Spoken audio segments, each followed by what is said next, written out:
The heroes have finally had enough and are taking the fight to the Monster Association's HQ. But will they survive the encounter?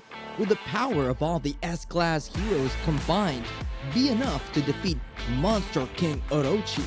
Or will Saitama punch a hole through Orochi's balls and save the world by accident? Again.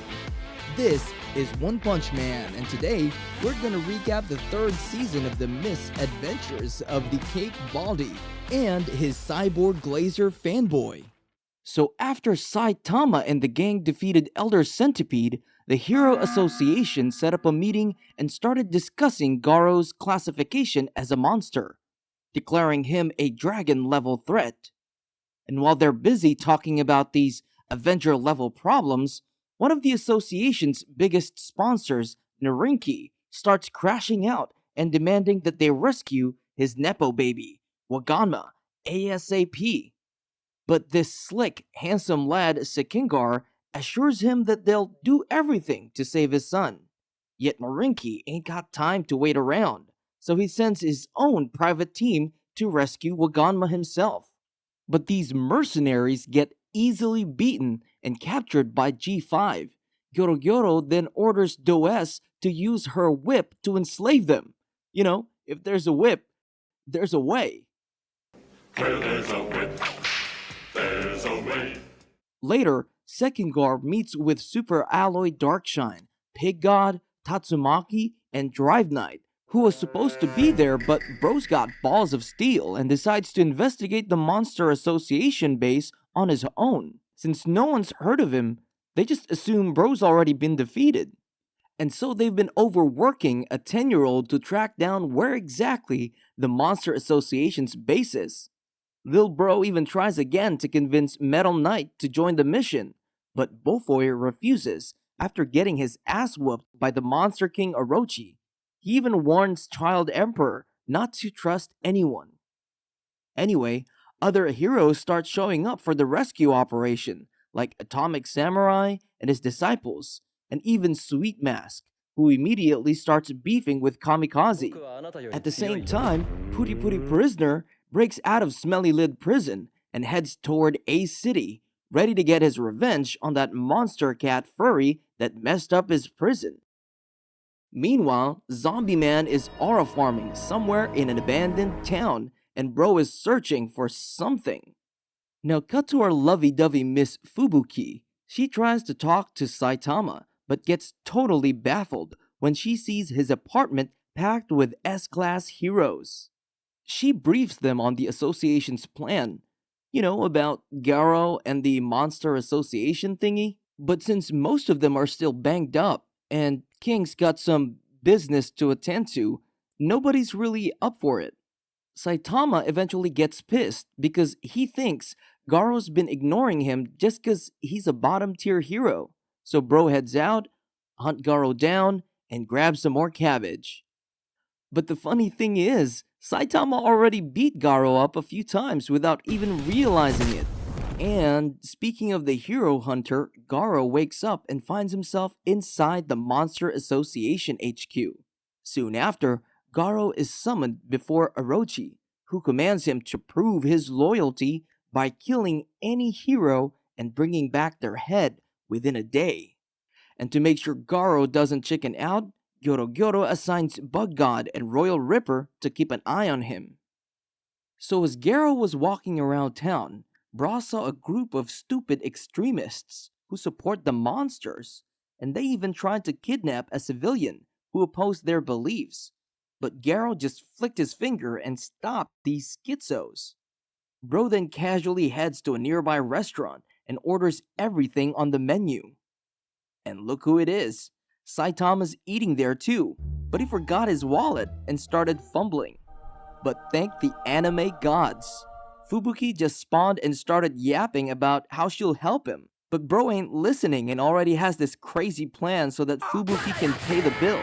And bro takes his chance when someone shouts that a customer just ditched without paying. So Saitama rushes out of the restaurant to catch the culprit, even though bro's technically doing the same thing. Not long after, Garou scares off a group of kids who are bullying Tareo, and so Lil Bro thanks him for stepping in. which only pisses Garou off because he doesn't see himself as a hero. Then Saitama catches up and lets Garou off with nothing more than a warning, which only makes him angrier. Bro doesn't care if our MC's a small-time hero, so he aims to kill him, but of course gets instantly yeeted by Saitama. When Garou eventually wakes up, he asks Tadeo who that hero was. Before he gets an answer, Bug God and Royal Ripper shows up, disappointed. When Ripper orders Garou to kill Tadeo to prove himself, Garou, of course, refuses. He tells Tadeo to run and scolds him to toughen up.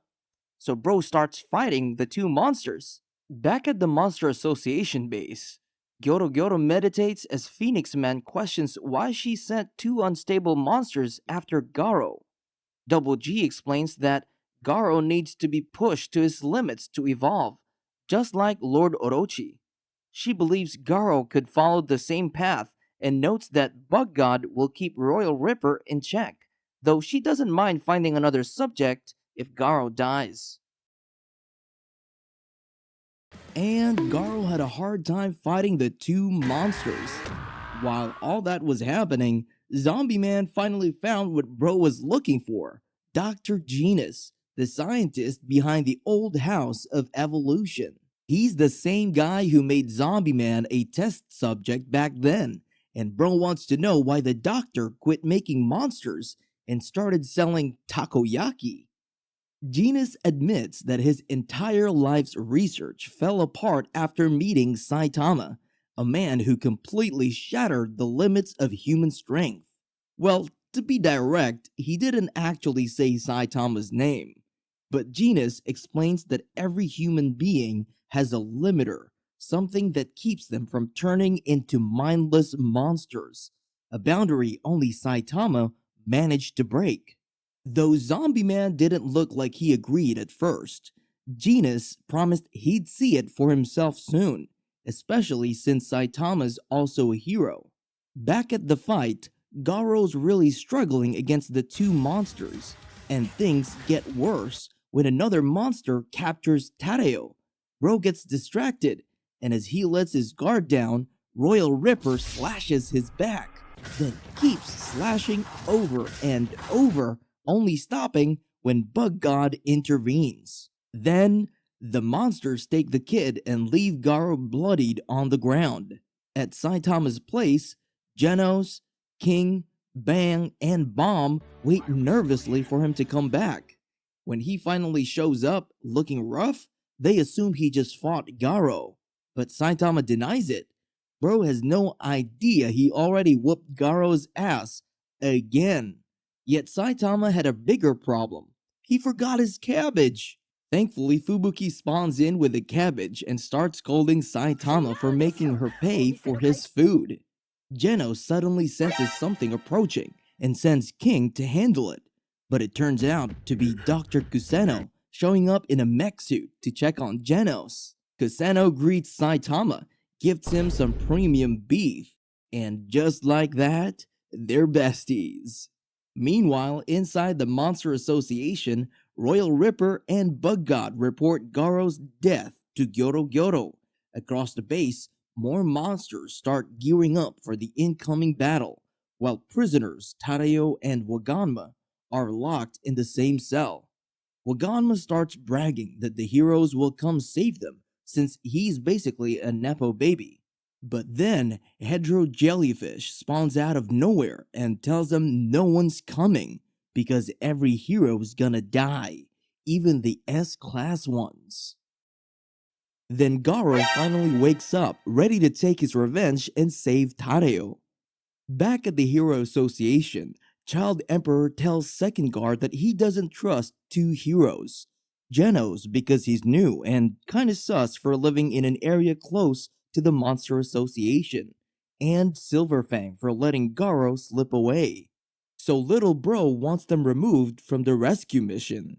Second Guard does just that, but Minister Officer Sitch strongly objects to the decision. Meanwhile, at Saitama's apartment, the group gathers around a bubbling hotpot and starts fighting over it, to the point that King gets knocked out. When he wakes up, the hotpot is gone, Everyone is left, and Saitama just wants him out. Before King leaves the apartment, though, Saitama asks him to take out the trash. He does, but when King gets home, he finds Hero Association agents waiting for him. They all think Bro's been fighting monsters all night because of the hot pot stains all over his clothes. The association is now gathering all available heroes to finally launch their operation. Back to our boy Garou, Bro finally breaks into the facility, takes out a bunch of monsters along the way, and arrives just in time to save Tareo from Royal Ripper. After ripping the Royal Ripper a new one, he decides to use the clothes and bandages to make a tourniquet to keep his innards in, which also doubles as a questionable fashion statement. Garou goes back to tsundere mode, basically telling Tareo that he wasn't there to save him, and if he wanted to tag along, he just has to keep his mouth shut. The scared and snot-covered little boy tries to keep up, begging Garou to save the other kid who was there as well, until they encounter the six-eyed black dog from hell. Garou and the kid slowly back out of the situation they were in, trying not to provoke it. They don't get very far, as another group of monsters stop them. A talking showerhead, a horny monster covered with eyes, and Master Splinter's buff cousin from Florida. They attack Garou, because violence is always the answer, according to the Monster Handbook of Monsters. And he manages to kick the horny monster, who claims he has the world's hardest horn, into a dark corner of the hallway, right into the mouth of the dog monster, who we find out is actually named Pochi. It blasts everyone back to the Dark Ages with a massive ball of energy, but Garou and the kid escape within an inch of their lives. Ya boy activates tsundere mode again and convinces Tareo to escape on his own. Kid runs away with a combo of snot and tears. Garou decides to fight Pochi, only to get energy blasted in the face and falling deeper into the Monster Association lair. And while all of this is happening, Baldi continues reading manga in his home and comments on the massive earthquake happening in the city. Garou wakes up buried in rubble and realizes he's landed in Gyoro's apartment unit. The butt-naked, single-eyed weirdo welcomes Garou with a warm embrace of telekinesis and decides to do a Disney villain monologue. Bro explains that he's been experimenting with different methods to create monsters that surpass their own potential, and eventually landed on the most effective way, making them experience a personal hell to the point of death. Only the subjects who constantly survive this death unlock their growth potential, and the first one to do this was Monster King Orochi. Gyoro then makes his trade offer to Garou. I receive your body as my new experiment subject. You receive endless torture and possibly death. Huh? Seems like a fair trade to me. But Garou says no thanks to the offer and breaks out of Gyoro's telekinesis, wanting to save his energy for the Hero Association's approaching strike team. Gyoro decides to call on his bodyguard, Monster King Orochi himself. Garou, after being initially crushed by Orochi, physically recovers and goes on a showdown against the Monster King. But he was no match for Orochi's constantly mutating form, and he ends up being Yamcha'd into the wall. Meanwhile, back up top, our Lord and Savior Saitama has finally had enough of the earthquakes and suited up to check out what's going on, but not before finishing the manga he was reading, because, hashtag priorities. Back in the Hero Association HQ, the S-Class heroes are getting briefed. Child Emperor uses his satellite and finds out there are still about 500 monsters left inside the Monster Association hideout, including confirmed demon-level threats and some dragon-level ones. The S-Class heroes themselves have only properly faced a few high-end monsters so far, like Goketsu and Sentikoro, so there are still a lot of unknowns for them. Meanwhile, the Monster Association knows exactly what they're dealing with, because information about the S-Class heroes and the Hero Association is public, so the heroes are walking in half blind while the monsters have the whole stat sheet. They also mention that Drive Knight is missing again. The heroes assume he may have already been turned to scrap by the Monster Association. In any case, the S-Class heroes are still very much acting like solo queue players forced into a ranked team, technically on the same side, but not a cohesive unit at all. Tatsumaki wants to handle everything by herself. Flashy Flash has the same nah, I'd win energy. Child Emperor and Zombie Man are among the few actually trying to stick to a plan and turn this into a coordinated rescue for Waganma, the kidnapped kid who started this whole mess. Then, Amai Mask walks into the meeting and ruins the vibe even more. Everyone clearly dislikes him, but he still tries to insert himself into the strike team going underground. Child Emperor, who is basically acting as the mission leader, wants Amai Mask to stay on the surface instead with the other A-class heroes who will be supporting the operation from above. Zombie Man tells Amai Mask to calm down and focus on saving the kid instead of chasing fame and glory. Amai Mask fires back by questioning Zombie Man's nature, pointing out that he is immortal and hinting that Zombie Man might actually be closer to a monster than a regular human. Then King shows up out of the blue, and the whole room suddenly changes energy. All these heroes who refuse to respect each other instantly act different around him. Even Tatsumaki acknowledges him. Bro aura farms so hard, his presence alone is treated like a massive power spike, and everyone behaves like good little children. Meanwhile, in another section of the HQ, Second Gar and Sitch introduce the support team.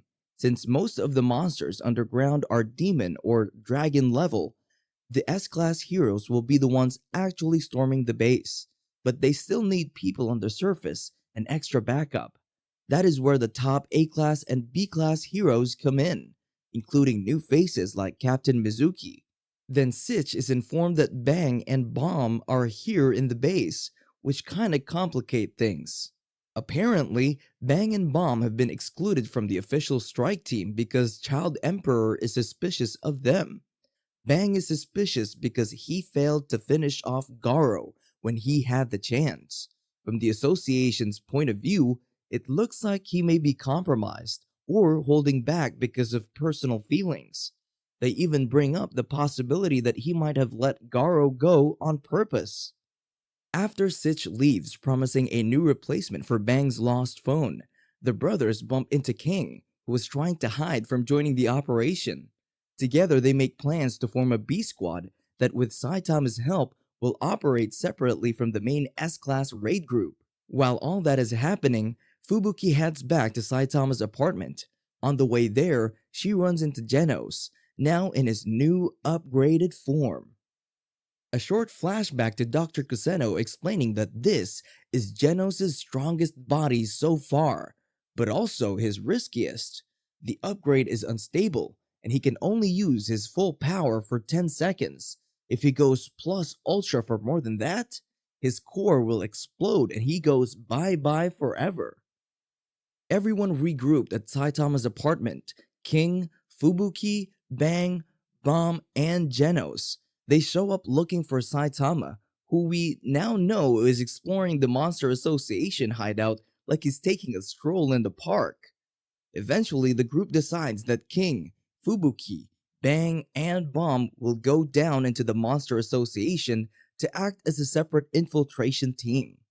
Genos stays behind to wait for Saitama and brief him once he returns, which is ridiculous because doesn't Saitama have a phone that he can call or something?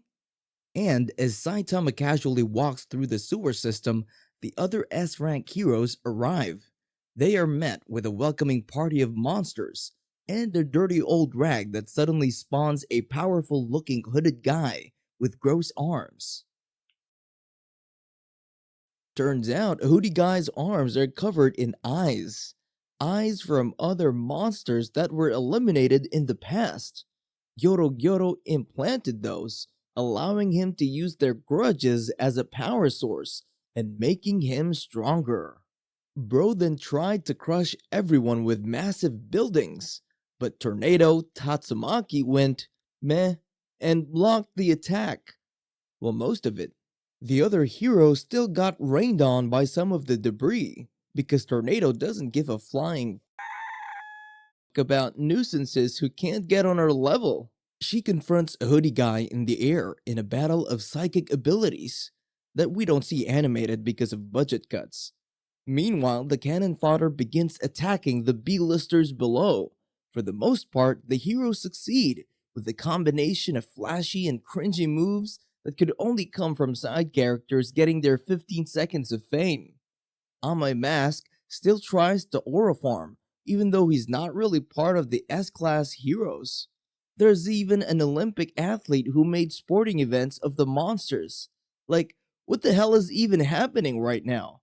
Not gonna lie though, she makes for a sick thumbnail. In any case, after the first wave, more monsters arrive, and this time, the one leading the pack is Rhino Wrestler, a demon-level monster who withstands every attack from the Class A heroes due to his solid horn.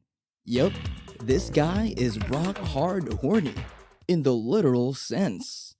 Pitying this sorry excuse of a fight, Atomic Samurai went, I'll do it myself. and turned Rocksteady's knockoff into minced meat. Bro still had time to do a flashback though, before he exploded. But, who cares about the monster's backstories even? Meanwhile, what happened to Hoodie Guy? Well, he got turned into a garbage bag and disposed into who knows where by Tatsumaki. Gyoro's surveillance system was taken out by Child Emperor, while everyone continued the cleanup. Several of the monsters escaped, ran home crying to Gyoro about how life is unfair and how they still want to live. So, he rewards them for their cowardice by feeding them to Monster King Orochi. Hey, at least they served their purpose one last time, right? Now that the fighting on the surface is done, the S-class heroes start moving in, going down and, in Pig God's case, squeezing through the tunnels. As the Class A's sit on the surface waiting for news, Gyoro prepares for the defense of their home turf. And throughout all of this, we still have no idea where the caped Baldy has gone. Where, oh, where could you be, Saitama Sensei? Deep in the Monster Association HQ, we get a glimpse at how the S-Class heroes are taking their sweet time frolicking in the tunnels, the first of which is Flashy Flash. A group of monsters confront him, and Bro just disses them back with a katana to the face. Flashy then eventually ends up in another hallway, where two humans await him. Before even getting to introduce themselves, Flashy Flash cuts through the BS with a sudden strike. What follows is a ninja fight so flashy, it's probably where all the budget of the entire season ended up. The two ninjas lure Flashy into a bigger cavern, and they finally introduce themselves as Tempest Wind and Hellfire Flame from the Golden 37. Context for those who haven't read the manga, these guys apparently came from the same ninja village where Flashy Flash trained, and they're from the 37th graduating class. These two revealed that they ate monster cells and have grown several times stronger. Flashy read through their bluff though, and pointed out that the reason they took him into a more spacious arena was because they actually couldn't fully control their speed and power yet. The monsterized ninjas tried to finish off our boy with their 1-2 combo, but after a succession of flashy kicks and his absolute technique, Flashy Slash, Tempest Wind and Hellfire Flame ended up like broken pieces of Kit Kat lying on the floor. The cavern collapses, the idiots fall into the abyss, and our aura-farming hero realizes he's lost. He also discovers that his transmitter has fallen into who knows where during the fight. Meanwhile, Child Emperor ends up finding Drive Knight's cyborg body, or what's left of it. He taps into it, and boom, he discovers that Drive Knight already had a lock on Waganma's location. Bro just didn't share it with the other S-Class heroes. Pissed off at his selfishness, Child Emperor decides to find Waganma and do the rescuing himself. As he heads out, he's confronted by Phoenix Man. Remember that guy? The colorful birdman who saved Garou at the end of season 2?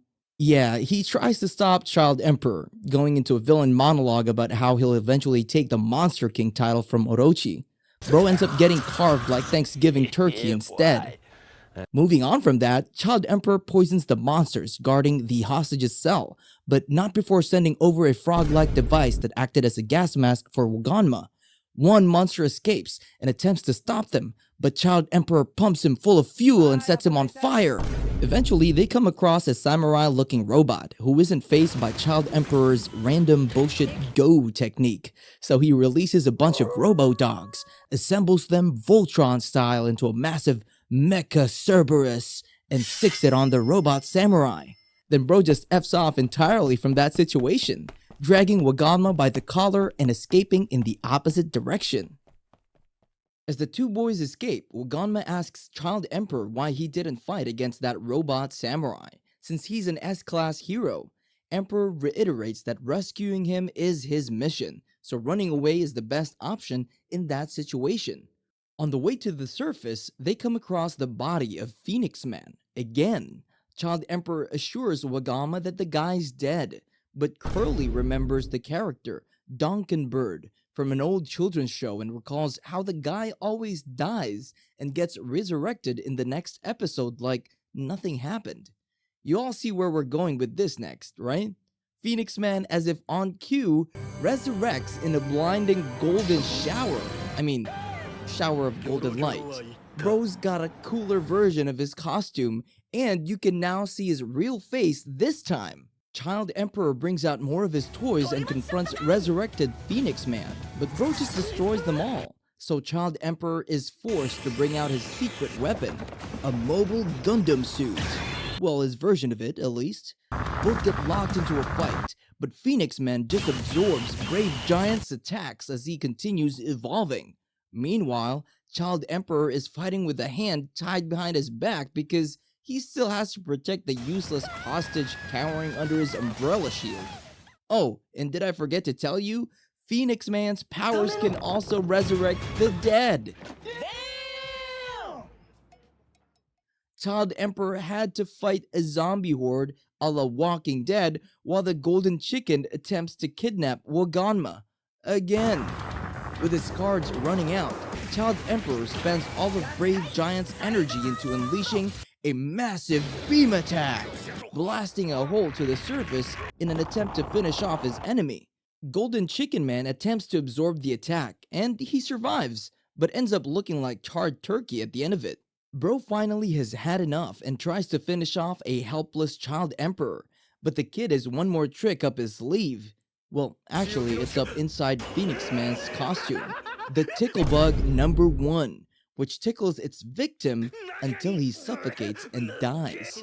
Going crazy from all the tickling, Phoenix Man tries to rip off his costume and realizes his mistake.